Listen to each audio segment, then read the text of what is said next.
Mendengarkan dengan baik-baik bukan untuk segera dilupakan, tetapi lakukan. Percayai apa yang kau sudah dengar dan lakukan dalam kehidupanmu. Maka Tuhan katakan, maka segala berkat ini akan turun atas kehidupanmu. Kalau hari ini kita mau sama-sama diberkati, kita sama-sama mau dibangun. Saudaraku, firman Tuhan katakan sekali lagi, dengarkanlah dengan baik-baik firman Tuhan. Saudara mau mendengarkan firman Tuhan dengan baik-baik? Amin. Kalau saudara mau dengar firman Tuhan dengan baik-baik, berarti saudaraku hari ini kita sama-sama ambil satu keputusan, jangan membiarkan hal apapun mengalihkan perhatian saudara semua. Apapun itu.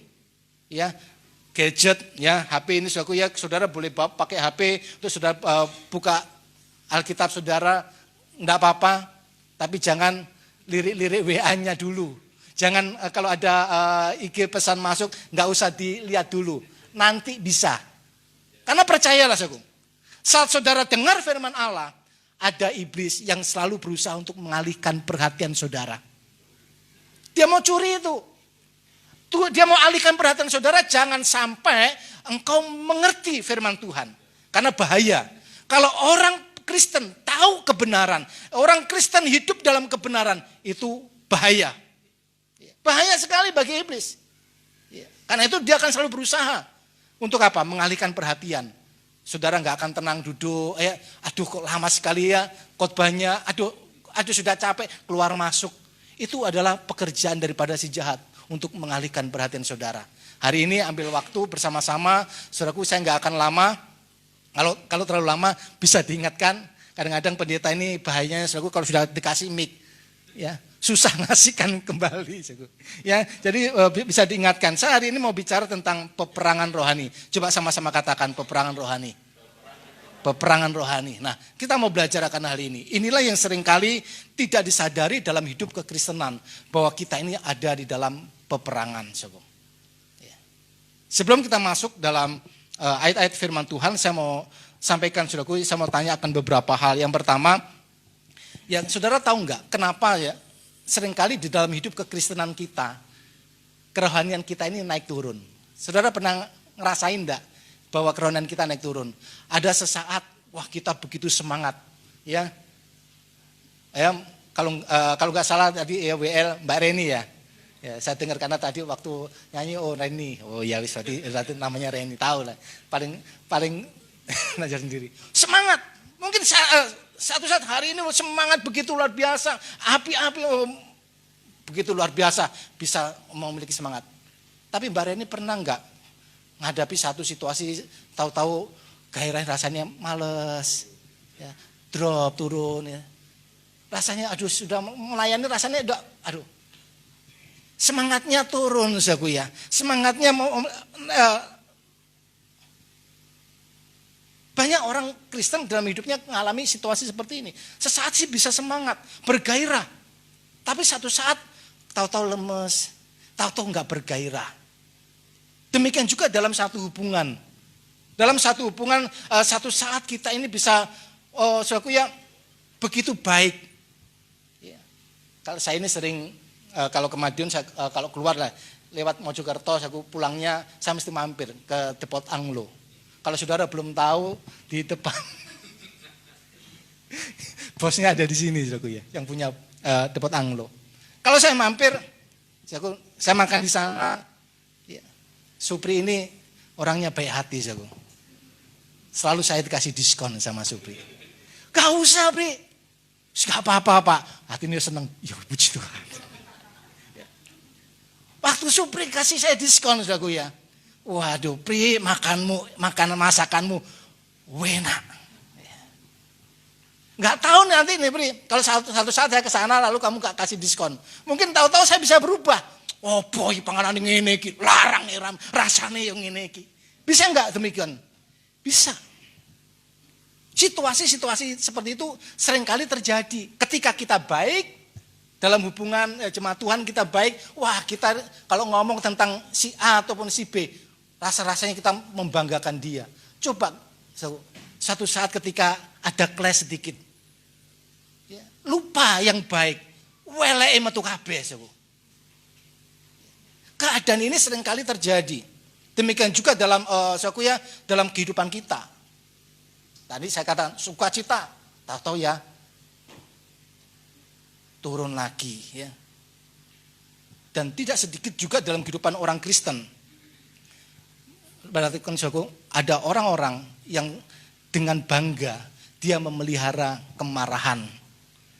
Ya, dia hidup dalam kemarahan, dia hidup dalam kebencian, hidup dalam keegoisan.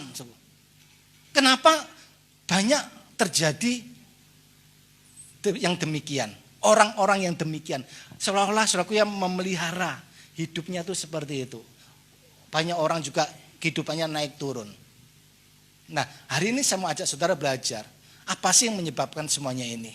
Karena saya percaya, seperti tadi Pastor Agung sampaikan, Tuhan tuh gak pernah merancangkan yang tidak baik atas hidup kita. Tuhan selalu rancangkan apa yang baik. Tuhan gak mau buat kita ini sakit. Karena Allah kita adalah Allah penyembuh. Tetapi pada kenyataannya seringkali kita jatuh dalam sakit. Ada banyak hal yang terjadi. Kenapa itu semua bisa terjadi? Rohani bisa naik turun, kadang semangat, kadang gak semangat. Ya mut-mutan ya. Kalau mutnya lagi api, lagi enak, semangatnya luar biasa. Kalau lagi gak enak ya. Haleluya. Ya, orang lain melihatnya pun gak enak ngeliat dia. Ya, mukanya mencucuk ya, bimoli, bibirnya monyong 5 cm, wah sudah gak enak. Saya mau ajak saudara untuk lihat, coba kita akan belajar satu hal ini, yaitu tentang peperangan rohani. Efesus pasalnya yang ke-6, ayatnya yang ke-10 dan ayatnya yang ke-11. Efesus pasal 6 ayat 10 sampai dengan ayat yang ke-11. Saya bacakan untuk saudara, demikian firman Tuhan. Akhirnya hendaklah kamu kuat di dalam Tuhan, di dalam kekuatan kuasanya. Kenakanlah seluruh perlengkapan senjata Allah supaya kamu dapat bertahan melawan tipu muslihat iblis. Perhatikan saudaraku, ada beberapa hal yang disampaikan di sini. Yang pertama, hendaklah kamu kuat di dalam Tuhan, di dalam kekuatan kuasanya. Yang kedua, kenakanlah seluruh perlengkapan senjata Allah. Ya. Yang selanjutnya, kenapa kita harus kuat? Kenapa kita harus mengenakan senjata Allah? Karena yang bagian terakhir dikatakan supaya kamu dapat bertahan melawan tipu muslihat iblis. Saya mau sampaikan kepada saudara seperti ini. Saudara percayalah di dalam kehidupanmu ya, bahwa iblis tidak akan menyerang saudara dengan begitu rupa. Iblis nggak akan menyerang kehidupanmu begitu rupa kalau tidak ada yang namanya kekudusan dalam hidup saudara. Yang percaya katakan amin. Kalau nggak ada kekudusan di dalam kehidupanmu, iblis nggak akan serang saudara begitu rupa. Iblis nggak akan berupaya bagaimana dia harus alihkan perhatian saudara, menghancurkan hidup saudara, nggak akan. Dia nggak akan serang saudara begitu rupa. Tetapi di mana ada kekudusan, percayalah saudaraku, iblis akan menyerang dengan begitu rupa. Tetapi kalau nggak ada kekudusan, dia nggak akan serang saudara dengan begitu rupa. Dan saya mau kasih tahu satu kebenaran tentang hidup saudara. Bahwa saat saudara terima Yesus, saudara memutuskan dalam kehidupan saudara, aku percaya Yesus. Aku menerima Tuhan Yesus sebagai Tuhan dan Juru Selamat dalam kehidupanku. Kita memberi diri dibaptis. Mendeklarasikan kepada iblis bahwa kita bukan lagi milik iblis, ada dalam perhambaan iblis, tetapi kita menjadi milik Allah. Saat kita deklarasikan itu, saat kita nyatakan kepada Allah, kita percaya kepada Dia, percayalah saudaraku, bahwa firman Tuhan katakan bahwa hidupmu telah dibenarkan. Amin. Hidupmu telah disucikan. Hidupmu telah dikuduskan. Seberapa banyak di tempat ini yang belum percaya Yesus? Angkat tangan saudara. Saya sudah percaya. Semua percaya Yesus. Saudara percaya enggak sekarang dalam kehidupanmu? Bahwa di dalam Yesus engkau adalah orang-orang yang benar. Saudara adalah orang-orang yang kudus. Kudus bukan karena perbuatan kita, upaya kita. Saya percaya di tempat ini Pastor Agung sampaikan, ajarkan tentang kasih karunia. Tetapi kita boleh dikuduskan, kita boleh benar oleh karena Kristus. Kasih Kristus kita dibenarkan, kita telah dikuduskan. Percaya enggak kalau hidup saudara adalah orang-orang yang telah dikuduskan? Amin. Ada kekudusan enggak dalam hidup saudara? Ada kekudusan? Amin. Wah, ini rada berat ini. Waduh, mau tadi berangkat ke gereja berantem dulu, Pak. Tapi saudaraku, saya mau ingatkan ini. Di dalam Yesus, engkau adalah pribadi-pribadi yang benar. Sudah dibenarkan, sudah dikuduskan. Nah, tangkap ini. Kalau kita adalah orang-orang yang kudus, maka ada alasan bagi iblis untuk menyerang saudara. Karena di mana ada kekudusan, iblis pasti tidak akan pernah tinggal diam. Demikian juga dalam hidup saudara dan saya. Ngeri enggak, saudara? Sadar enggak? Seringkali saudara di dalam kehidupan ini, oh iya ini loh hidup saya. Kalau saudara baca dalam Efesus pasalnya yang kelima, surat Efesus pasal 5 ayat 1 sampai 21, saudara baca nanti di rumah secara keseluruhan. Ayat ini boleh berbicara tentang hidup kekristenan bahwa di dalam Yesus, saudara dan saya, kita bukan lagi orang-orang yang ada di dalam kegelapan. Ya dulu memang kita adalah orang yang ada dalam kegelapan. Kita adalah bagian daripada gelap itu. Tetapi di dalam Yesus, kita tidak lagi. Kita bukan lagi orang-orang yang ada dalam gelap. Melainkan kita adalah orang-orang yang ada di dalam terang Kristus. Amin. Itulah hidup saudara. Itulah kehidupan kita di dalam Yesus. Maka yang pertama saudara sadari bahwa ada alasan bagi iblis untuk setiap hari dalam kehidupanmu dia pasti akan lakukan sesuatu, serang saudara. Dia pasti akan serang saudara. Ayat ini saudaraku yang kita baca dalam Efesus 6 tadi ayat 10 11 bagian terakhir dikatakan dalam ayat ini tadi dikatakan apa? Bagian terakhir, supaya kamu dapat bertahan melawan tipu muslihat iblis. Jadi saya mau sampaikan, peperangan rohani itu real. Peperangan rohani itu benar-benar ada. Benar-benar ada, benar-benar real. Maka kalau kembali ke atas, saya sampaikan di atas, kenapa banyak orang Kristen yang hidup kerohaniannya naik turun? Karena banyak orang Kristen nggak sadar bahwa dalam hidup kekristenannya, saudaraku ya, ada peperangan. Bahwa dia tiap hari harus menghadapi yang namanya peperangan. Bahwa dia setiap hari menghadapi serangan-serangan daripada si jahat, daripada si iblis. Banyak orang Kristen nggak sadar. Banyak orang Kristen melihat bahwa situasi yang sedang terjadi yaitu wajarlah, biasa. Kita kan hanya sebagai manusia biasa. Sehingga kita menganggap suatu hal yang biasa. Ketika kita hidup dalam kemarahan, hidup dalam kebencian, hidup dalam sakit hati, ada dendam. Hal yang wajar. Toh kita kan masih manusia.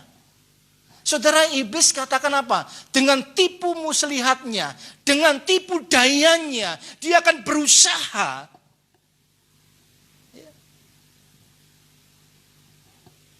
supaya kita tidak hidup di dalam kekudusan, tidak hidup di dalam kebenaran.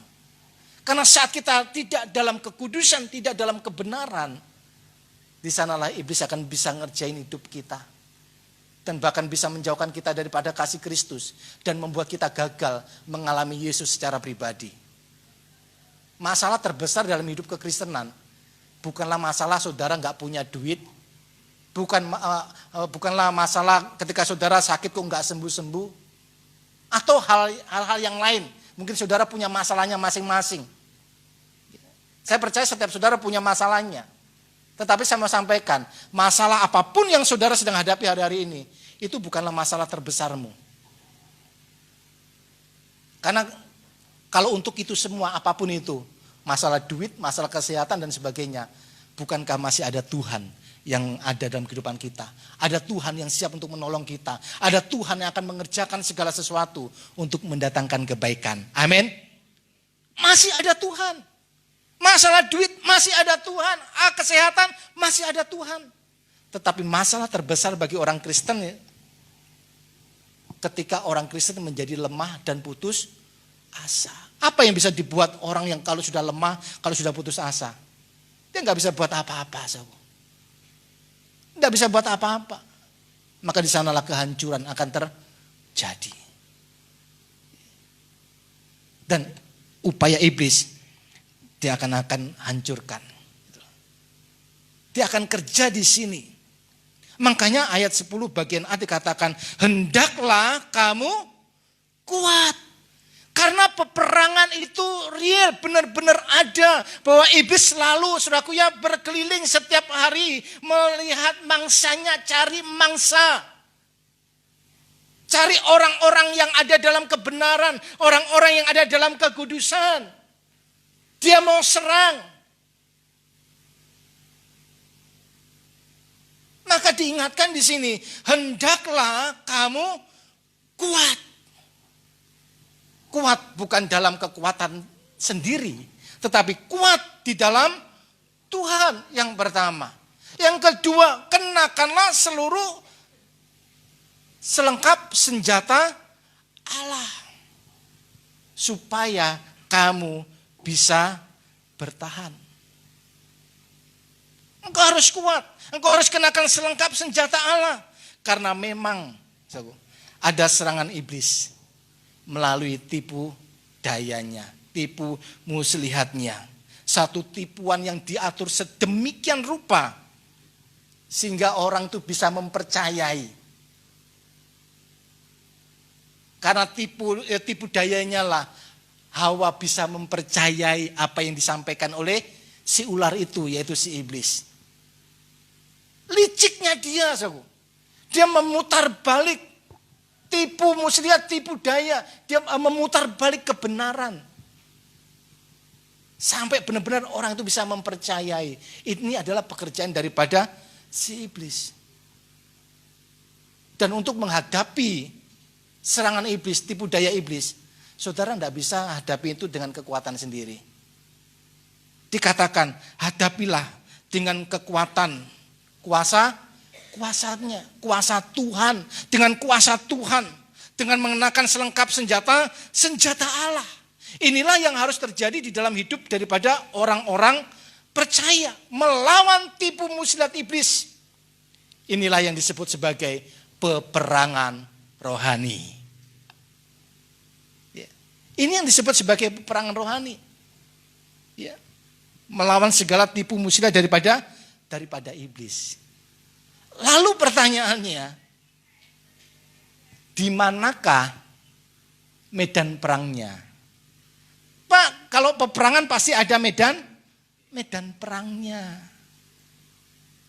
Ya kalau lawan kita adalah kelihatan, kalau lawan saya Pak Agung kelihatan saudaraku ya. Ayo Fed udah kelihatan nih. Tapi masalahnya Efesus tadi kalau saudara baca selanjutnya, peperanganmu itu melawan roh-roh di udara. Yang gak kelihatan lawan iblis. Medan perangnya di mana? Hati dan pikiran. Hati dan pikiran inilah yang menjadi medan perangnya. Iblis akan garap saudara. Iblis akan kerjain hatimu. Iblis akan kerjain pikiranmu. Dia akan memutar balik kebenaran. Kalau kita polos-polosan saja ngadapin iblis, percayalah, saudara akan jadi bulan-bulanan. Hidup saudara akan bulan-bulanan. Jatuh bangun, lama-lama gak iso bangun lagi. Saudara akan jadi bulan-bulanan daripada si jahat. Kalau kita lawan, saudaraku, segala tipu daya iblis hanya dengan polosan, maksudnya ya dengan kekuatan sendiri, saudaraku ya. Karena dia sangat licik.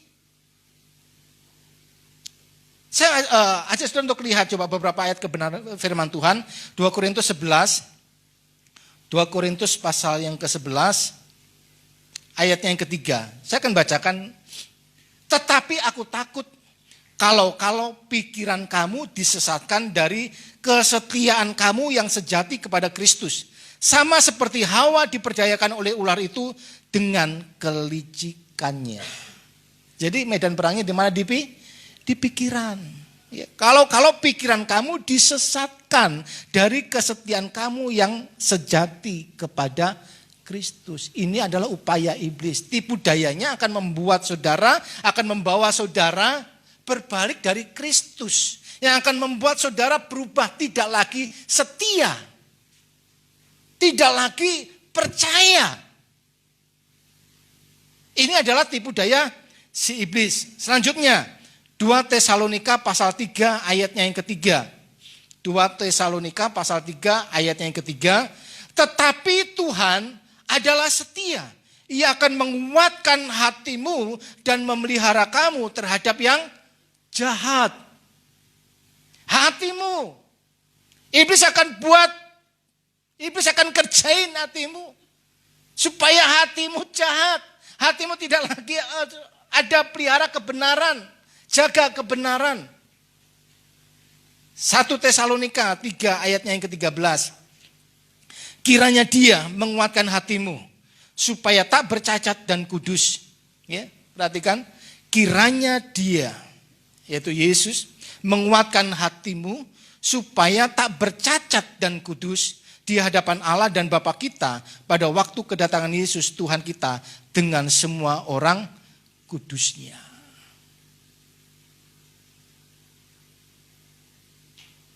Setiap orang Kristen, orang percaya, harus senantiasa bisa jaga kekudusan, kebenaran.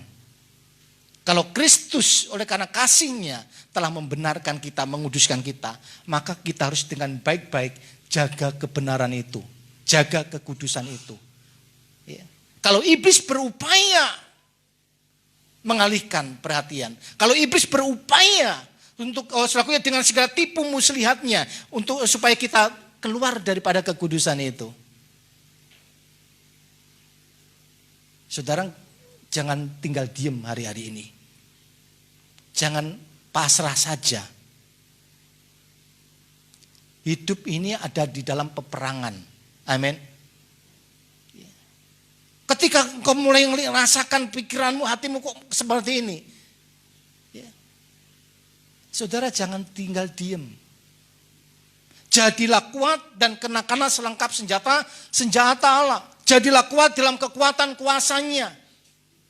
Lawan iblis. Firman Tuhan katakan, maka dia akan lari daripadamu. Bagaimana kita akan lawan iblis? Bagaimana kita akan melawan iblis dengan kekuatan Allah?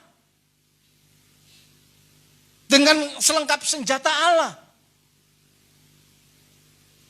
Orang Kristen itu, saudara, dalam hidupnya, dia harus punya kesukaan baca firman Tuhan, renungkan firman Tuhan. Amin. Ini harus menjadi kesukaan daripada setiap orang percaya. Tuhan ingatkan akan hal ini terus dalam setiap kehidupan kita. Supaya setiap hari baca firman Tuhan, renungkan firman Tuhan. Mungkin saya katakan sama saudara, baca firman, renungkan firman Tuhan, doa. Bagi orang Kristen itu satu keharusan enggak, saudara? Kalau saya boleh tahu untuk saudara.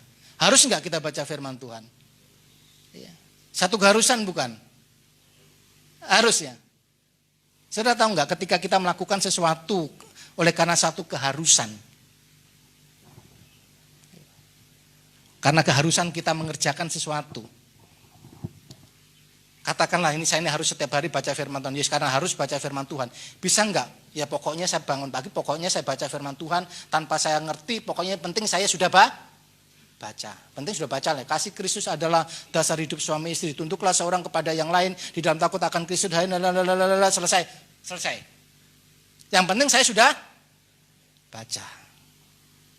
Tapi saya dapat sesuatu enggak? Enggak dapat apa-apa. Saya enggak ngerti sesuatu. Ketika iblis mulai dengan segala tipu muslihatnya Ya, ngerjain pikiran saya. Lihat nih istrimu, lihat. Pagi-pagi bukan yang bikin sarapan, main HP. Loh, kan demikian. Dia akan kerja di sini areanya, coba. Akhirnya bangkitlah amarah. Mulai kena, coba. Kalah kita. Kalau kita hanya pandang ya sebagai keharusan, ya seperti itulah kita bisa lakukan. Yang penting sudah baca, selesai. Tapi kalau saudara melihat firman Tuhan itu adalah kebutuhan dalam hidupmu. Nah ini pola pandang ini akan mengubah hidup saudara ketika sudah baca firman Allah. Ketika engkau tahu bahwa ini kebutuhan, saudara nggak akan lagi hanya sekedar baca. Karena ini kebutuhan. Kita akan dengan baik-baik, saudaraku ya, memperhatikan setiap kata daripada firman Allah. Ya. Kita akan renungkan, oh apa sih maksudnya? Oh demikian. Oh istri itu harus tunduk sama suami. Oh berarti kita akan mulai memikirkannya lagi. Seperti apa sih kita harus tunduk? Sehingga firman Tuhan akan benar-benar kita pahami, kita ngerti ketika iblis serang saudara. Ketika iblis dengan segala tipu muslihatnya berusaha untuk memutar balik kebenaran, kita tahu kebenarannya. Sehingga kita tidak harus jatuh kepada segala tipu daya daripada si jahat. Amin. Pandang ini sebagai satu kebutuhan dalam kehidupanmu. Orang Kristen itu memang benar-benar butuh ini.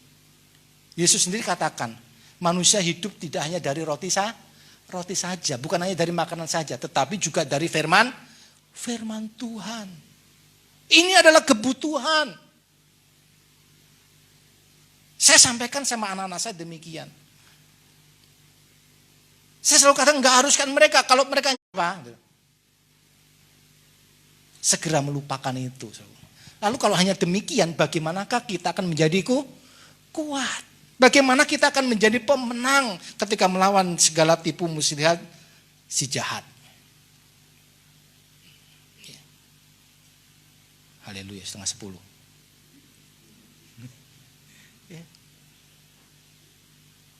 Saya mau selesaikan dengan lebih cepat.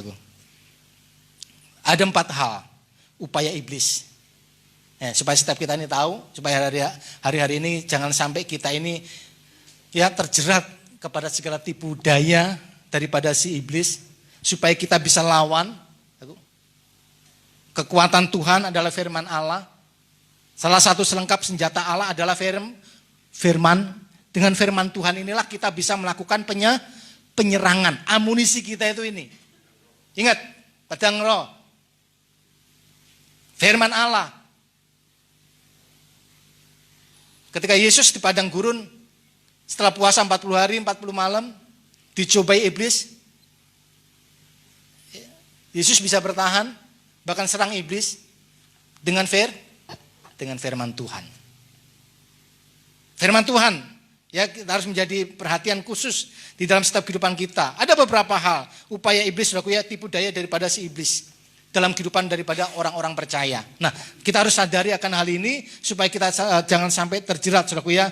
Beberapa upaya iblis dengan tipu dayanya. Yang pertama, saudaraku, bahwa tipu muslihat iblis, dia akan menghalangi saudara dan saya. Dia akan menghalangi setiap orang percaya untuk tidak mengenal Allah secara pribadi. Tipu dayanya akan membawa kita, akan menghalangi kita untuk kita tidak mengenal Allah kita secara pribadi. Tidak mengenal Allah, tidak mengalami Allah secara pribadi. Itu tipu muslihatnya yang pertama. Dia akan berupaya supaya orang Kristen itu tidak mengenal Allah secara pribadi. Puji Tuhan di tempat ini. Saya percaya bahwa Pastor Agung luar biasa bahas akan hal ini. Waktu ke Gresik juga Pastor Agung sampaikan hal ini, semua diberkati. Ya. Supaya jemaat Tuhan, orang-orang percaya benar-benar mengenal Allah. Allah kita nih, kita harus kenali dia secara pribadi. Iblis berusaha membuat saudara tidak mengenal dia secara pribadi. Iblis selalu berusaha membuat saudara tidak mengalami Tuhan secara pribadi. Malang saudaraku kalau kita punya Tuhan, ya yang sedemikian luar biasa, tetapi kita nggak mengalami dia secara pribadi. Karena kita memang nggak mengenal dia secara pribadi. Banyak orang Kristen tuh hanya gini, saudara. Ketika di mimbar bisa katakan, kita percaya Allah kita penuh dengan kasih. Di dalam Yesus ada mujizat. Di dalam Yesus ada perkara-perkara yang hebat, perkara-perkara yang besar. Tetapi dalam kehidupannya, saudara, dia nggak pernah ngalamin. Ketika dia dalam kesesakan, dia menjadi bingung. Adakah Tuhan? Dia nggak ngalami kasihnya, kuasanya, kebaikannya, kemurahannya secara pribadi.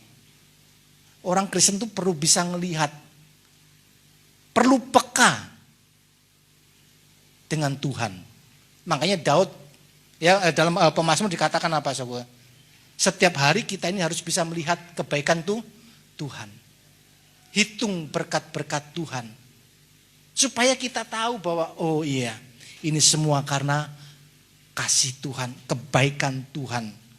Nah, upaya iblis akan membuat saudara tidak mengalami dia secara pribadi. Dia menghalangi saudara untuk gak bisa mengenal dia secara pribadi. 2 Korintus 4 ayatnya yang keempat. 2 Korintus 4 ayatnya yang keempat. Mungkin saya akan bacakan saudara dalam terjemahan firman Allah yang hidup, ya. Dalam terjemahan firman Allah yang hidup dikatakan demikian. Yaitu orang-orang yang tidak percaya, yang pikirannya telah dibutakan oleh ilah zaman ini, sehingga mereka tidak melihat cahaya Injil tentang kemuliaan Kristus yang adalah gambaran Allah. Pikirannya dibutakan oleh ilah zaman ini. Sehingga dia tidak bisa melihat cahaya Injil, kebenaran itu. Hakikat daripada Allah, gitu Pak Saudara Agung ya. Saya ingat hakikat daripada Allah. Saudara mengucap syukur punya pastor yang luar biasa. Ya. Harus belajar, rela sisihkan waktu belajar duluan supaya bisa ngajarin jemaatnya. Ya, hamba Tuhan kan gitu. Belajar dulu, saudaraku.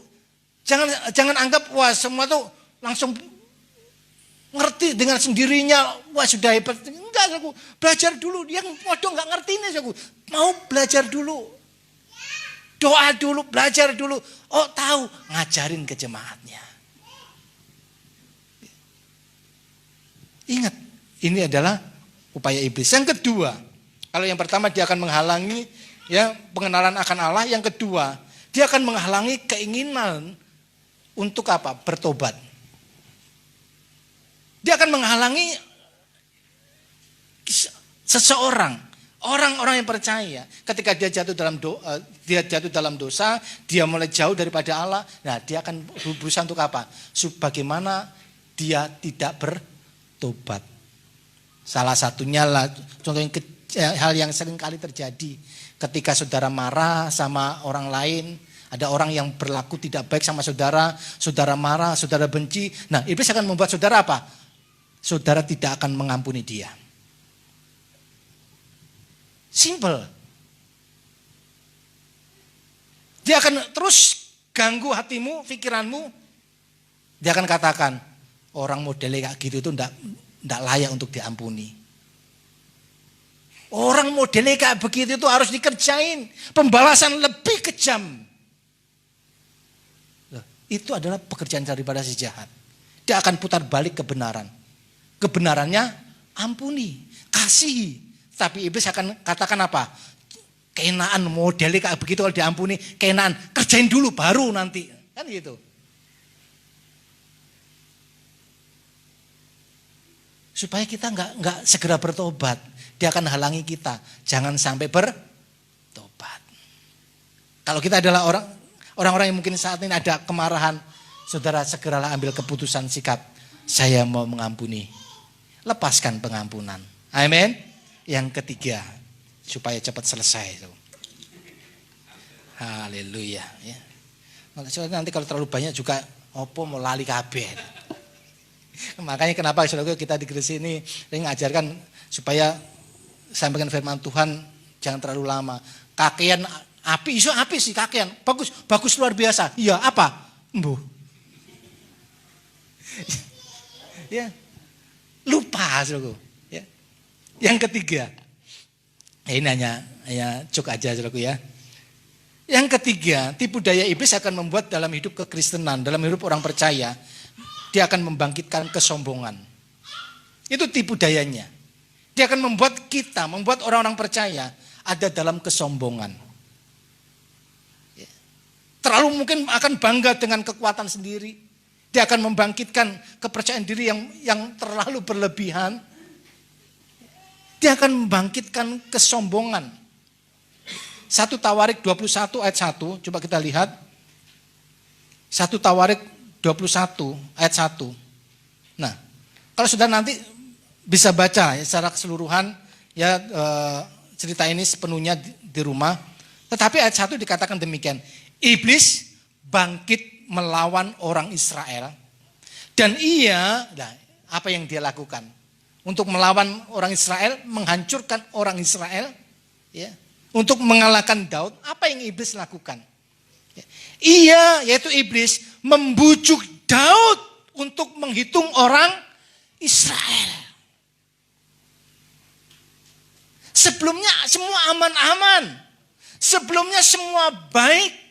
Daud bisa mempercayai kuasa Tuhan. Umat Israel bisa alami Tuhan. Tetapi iblis mau membangkitkan kesombongan itu. Membujuk Daud untuk menghitung orang Israel. Maksudnya adalah supaya Daud ini tahu bahwa dia punya kekuatan. Kekuatannya itu seberapa, prajuritnya yang bawa pedang, yang berkuda dan sebagainya.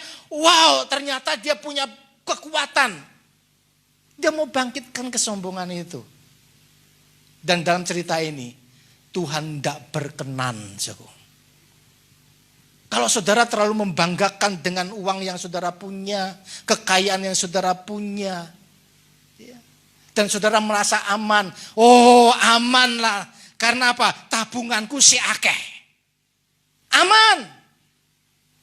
Bukankah itu akan menjadi satu kesombongan? Iblis akan bangkitkan itu. Sehingga kita mulai apa? Tuhannya gak tahu kemana ini. Kita aman karena tabungannya akeh. Kalau tabungannya gak ono, baru kita ingat Tuhan. Tuhan satu-satunya yang kuandalkan. Satu-satunya. Tapi kalau tabungannya di sini akeh ya. Kita rasa aman. Karena apa? Saldo ini si akeh. Tuhan berkenan enggak kira-kira? Tuhan gak mau. Nah, ini adalah tipu daya iblis. Dia akan membangkitkan kesombongan. Makanya kita perlu sadari supaya kita bisa melawan. Saat itu mulai muncul dalam nama Yesus. Nah, bagaimanapun keadaan kita akan bisa katakan satu-satunya yang kuandalkan. Amin. Yesuslah yang kita punya. Dialah kekuatan kita. Dialah yang menjadi pengharapan hidup kita yang terakhir. Tipu daya iblis akan menyebabkan pengkhianatan. Nah ini ya. Kok ngerimen bahasanya. Tipu daya iblis akan mengakibatkan pengkhianatan. Maksudnya gini ya. Berapa banyak orang melakukan dosa, hidup dalam dosa, dalam kemarahan, ya. Yang laki punya pil, punya yang perempuan punya will dan sebagainya. Saya mau tanya, orang-orang yang melakukan kesalahan seperti ini, dosa seperti ini, mereka ini sebenarnya tahu kebenaran enggak? Tahu. Enggak sedikit hamba-hamba Tuhan mereka yang ada melayani di altar, di mimbar. Mereka jatuh dalam dosa. Mereka masih hidup dalam dosa. Pertanyaannya, Apakah mereka nggak tahu kebenaran? Tahu. Ketika saudara marah-marah banting pintu, apa saudara nggak tahu kebenaran? Pernah nggak? Saya pernah marah, aku sampai banting HP, biar begitu banting, aduh, nyesel aku. Pada waktu saya banting HP, apa saya nggak tahu kebenaran? Tahu. Kebenarannya apa? Supaya apa? Bisa lebih sabar, menguasai diri. Tahu saudara. Orang-orang yang berbuat jahat, orang-orang yang melakukan dosa, bukannya mereka itu nggak tahu kebenaran, tahu. Cuma, kok mereka sudah tahu kebenaran, tetapi mereka masih aja jatuh dalam dosa. Ya karena mereka nggak sadar bahwa hidup mereka ada dalam peperangan. Bahwa iblis dengan segala tipu muslihatnya membuat hidup orang-orang percaya sekedar tahu kebenaran tetapi nggak hidup di dalam kebenaran itu. Dan inilah yang mungkin saya bisa katakan pengkhianat. Yohanes 8 ayatnya ke-44. Ya, Yohanes 8 ayatnya ke-44. Iblislah yang menjadi bapamu dan kamu ingin melakukan keinginan-keinginan bapamu, yaitu iblis. Ia adalah pembunuh manusia sejak semula dan tidak hidup dalam kebenaran. Sebab di dalam dia tidak ada kebenaran. Apabila ia berkata dusta, ia berkata atas kehendaknya sendiri. Sebab ia adalah pendusta dan bapa segala dusta. Sesungguhnya orang-orang yang demikian, iblislah yang menjadi bapaknya. Kayaknya lebih mendengar apa kata iblis. Tapi kalau Bapa kita adalah Allah yang kita sembah di dalam nama Yesus, Bapa di surga. Ketika saudaraku ya kebenaran itu kita tahu, kita akan hidup melakukan tepat seperti apa yang firman Tuhan katakan. Amin. Kita akan katakan tidak kepada yang namanya dosa. Saudara akan berani. Keinginan mungkin ada. Waduh ini kesempatan ini. Mumpung gak ada yang tahu nih. Kalau kita tahu kebenaran dan Bapa kita yang di surga adalah Bapa kita akan katakan dalam nama Yesus enggak.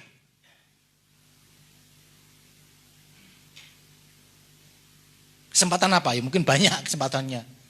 Ya, mungkin saudara punya gambaran sendiri. Tapi saudara akan katakan tidak. Berani untuk mengatakan tidak kepada dosa. Amin saudaraku. Inilah hidup saudara dan saya. Saya mau kasih tahu sama saudara. Supaya saudara hari-hari ini saudara tidak hidup mengalir aja lah. Nganan, giring. Enggak. Iblis enggak pernah tinggal diam. Iblis enggak pernah berhenti. Akan menyerang saudara. Karena apa? Karena ada kekudusan, ada kebenaran dalam hidupmu. Dan iblis mau lepaskan itu dari saudara. Iblis enggak mau saudara tetap menjadi bagian daripada kerajaan surga. Amin. Kita akan berdoa. Haleluya. Kita tahu ya lagunya di sini. Satu-satunya yang ku andalkan. Tahu pertamanya gimana? Lupa saya. Engkau Tuhan. Engkau Tuhan yang setia. Iya.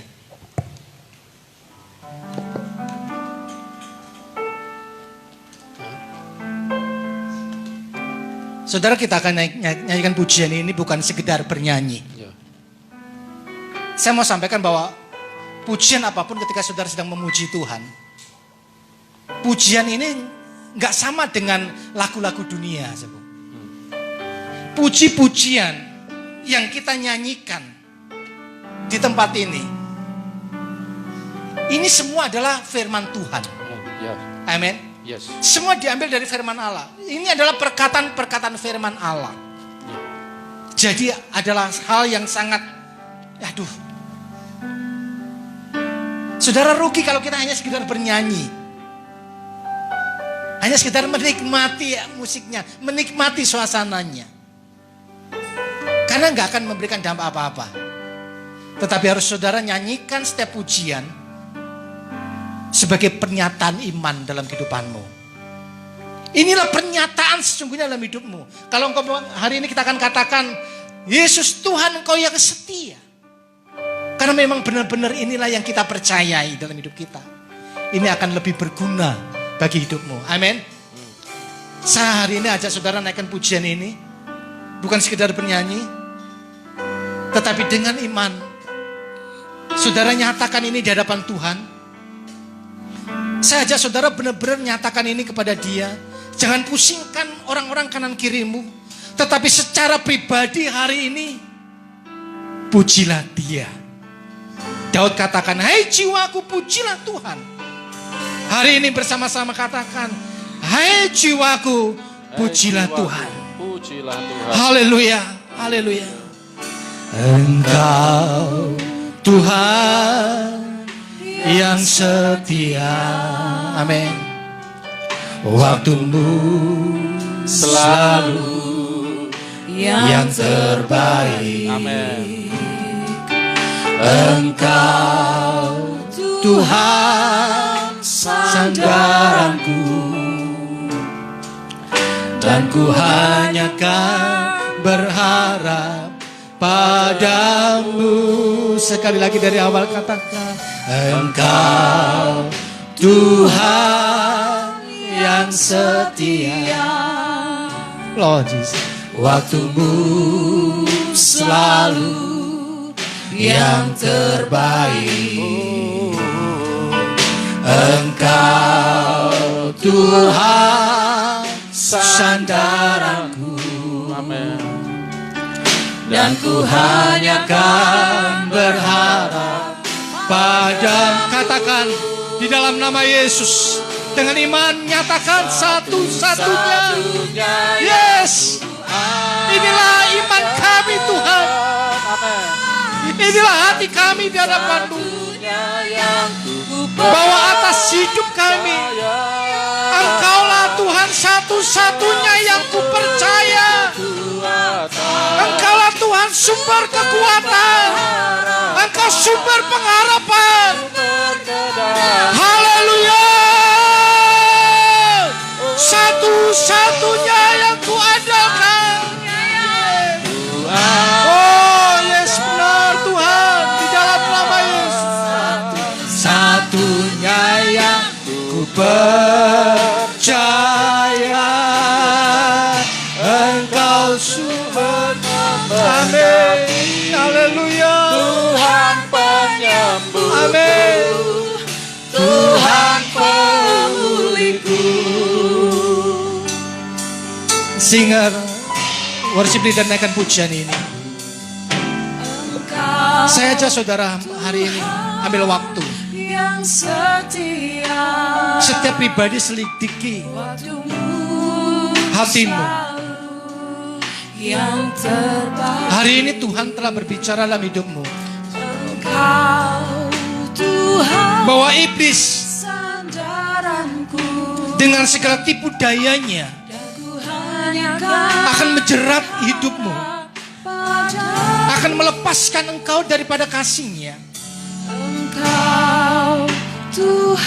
Saudara perhatikan dengan baik-baik apa yang hari-hari ini kita telah lakukan. Apakah kita hari-hari ini adalah orang-orang yang selalu lost control? Hidup kita seringkali melanggar, melakukan apa yang tidak baik. Perkataan-perkataan, mungkin kita memperkatakan apa yang tidak baik. Bahwa perbuatan kita mungkin telah menyakiti hati banyak orang. Hari ini saudara, saya mau ajak saudara dengan keberanian, dengan keberanian untuk menyatakan kepada Allah, Tuhan ampuni. Dan dan bertobat. Kalau iblis akan berusaha membuat saudara tidak bertobat, masih memegang teguh ketidakbenaran, hari ini di dalam nama Yesus, dengan imanmu katakan dalam nama Yesus, saudara, di hadapan Allah akui. Kalau selama ini saudara mengandalkan kekuatan sendiri, hari ini minta ampun dan mulai katakan kepada Tuhan, satu-satunya yang kuandalkan. Amin. Kira apa-apa. Satu-satunya yang ku percaya, Engkau sumber kekuatan, sumber pengharapan, sumber kedamaian. Bersama katakan, satu-satunya yang ku andalkan, satu-satunya yang ku percaya. Engkau Tuhan memberkati, Tuhan penyembuhku, Tuhan pemuliku. Engkau Tuhan memberkati, Engkau Tuhan memberkati, Tuhan penyembuhku, Tuhan pemuliku. Haleluya.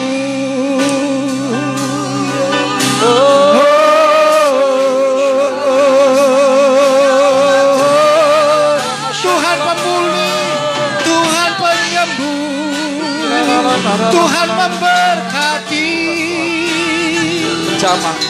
Haleluya. Sungguh Tuhan Allah satu-satunya pengharapan kami.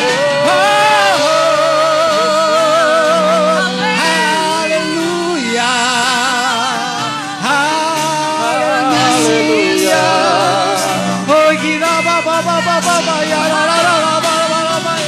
Ini la la la ya so.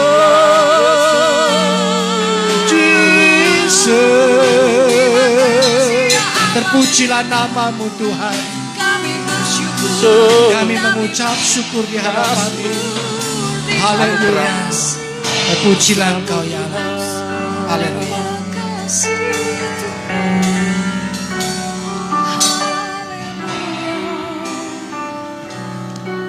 Kita sudah dengar firman Tuhan pagi ini, saudara.